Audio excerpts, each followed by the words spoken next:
Sur Caradesiac, on a essayé de vous trouver toutes les voitures les plus chères du salon Rétromobile et de l'Ultimate Supercar Garage qui partagent un petit peu l'événement. Et là, regardez derrière moi, on commence assez fort avec probablement la voiture neuve la plus chère du monde. Actuellement, c'est la nouvelle Bugatti FKP Hommage qui rend, comme son nom l'indique, hommage à l'Aveyron de 2005. C'est un exemplaire unique, elle fait 1600 chevaux et d'après nos informations, cette auto coûte de plus de 20 millions d'euros. Et vous allez voir en faisant le tour de Rétromobile qu'on peut trouver encore plus cher que ça. Et oui.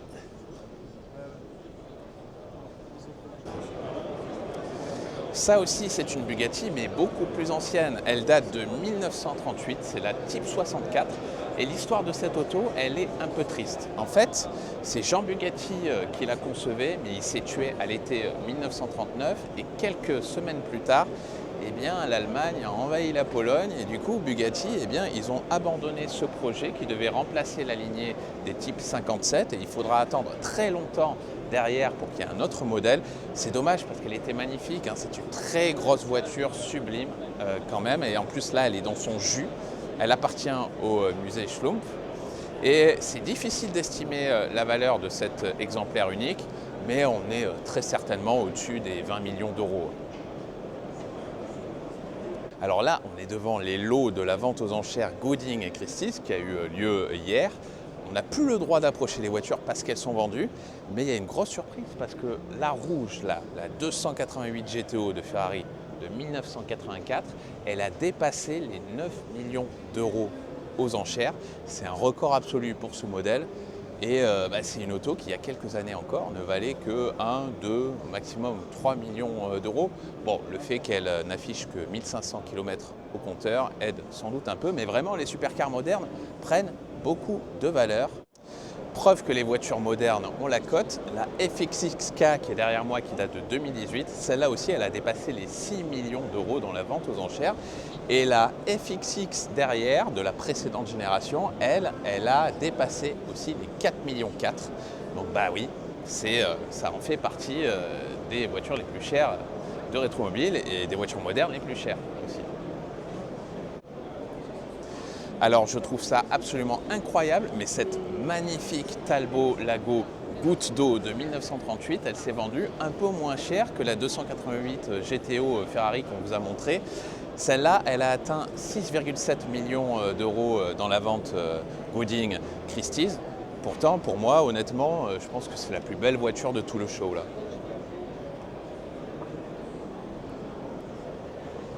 Alors ça aussi c'est une pièce absolument extraordinaire, on est sur le stand de Fisken qui est un grand spécialiste de l'automobile de collection et d'exception. Ceci est un prototype homologué pour la route de la Ford GT Mark III 1966.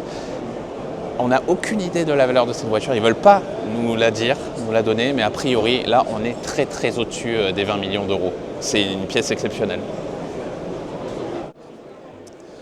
On revient dans l'univers des automobiles plus modernes, ici sur le stand de Kingston, avec ce qui est peut-être la référence absolue des automobiles de collection qui ne sont pas des années 60, 50, etc. C'est évidemment la McLaren F1. Il y en a encore une cette année à Rétromobile. C'est un exemplaire sublime ici en noir avec un très bel intérieur cuir clair. Et ça, a priori, sur le marché de la collection, désormais, c'est plus de 20 millions d'euros aussi. Ça aussi, c'est une pièce d'exception qui est assez courante d'ailleurs à Rétromobile. C'est une Ferrari 250 LM de 1965. Pareil, on ne connaît pas la valeur exacte, mais d'après la cote actuelle du modèle, on est aux environs des 30 millions d'euros à peu près. Et là derrière, à côté, on a une 275P qui, ça aussi, c'est une pièce exceptionnelle. Voilà, par contre, il y a un petit peu de travail de restauration à prévoir. Décidément, encore une 288 GTO ici chez Girardeau. Bon, celle-là, elle vaut peut-être près de 10 millions d'euros, mais ce n'est pas la plus chère ici, hein, parce que si on regarde ça, cette 275P de 1963, eh bien là aussi, on est peut-être aux environs des 25-30 millions d'euros. Et attention, ce n'est pas fini. À côté de ça, on a toutes les supercars modernes de Ferrari, une F50. Alors ça vaut peut-être plus de 5 millions d'euros. À côté là-bas, on a une LaFerrari, ça vaut presque 10 millions d'euros pour les exemplaires les plus cotés. Mais surtout là, ceci, au milieu, c'est une Enzo Et il y a quelques jours, il y a un exemplaire de cette auto qui s'est vendu 17 millions d'euros. Donc en fait, elle est en train de rejoindre la McLaren F1 au paradis des supercars modernes. Vous allez rire, sur le stand derrière moi, il y a une autre Ferrari Enzo et il y a surtout ceci. Ça, c'est une 250 GT châssis court. Ça valait une fortune il y a quelques années, plus de 10 millions d'euros pour les exemplaires les plus cotés. Mais la valeur, elle a l'air d'être un peu en baisse. Et ça, maintenant, c'est un peu moins de 10 millions d'euros. Donc c'est presque abordable. Là, on est de nouveau dans l'univers des supercars modernes, très modernes même, parce que ça, c'est une Bugatti Centodieci, donc c'est une base de Chiron. Ça valait un peu moins de 10 millions d'euros neufs et ça vaut toujours à peu près 10 millions d'euros sur le marché de la collection. Donc oui, ça vaut une fortune aussi. On termine ce tour des voitures les plus chères de Rétromobile. C'est pas complètement exhaustif. Et là, c'est une des références absolues aussi de l'automobile de collection de très très grand prestige, puisqu'on est avec une Mercedes 300 SLR. Alors là, c'est une version Streamliner de 1955. Je crois que celle-là a gagné notamment avec Stirling Moss.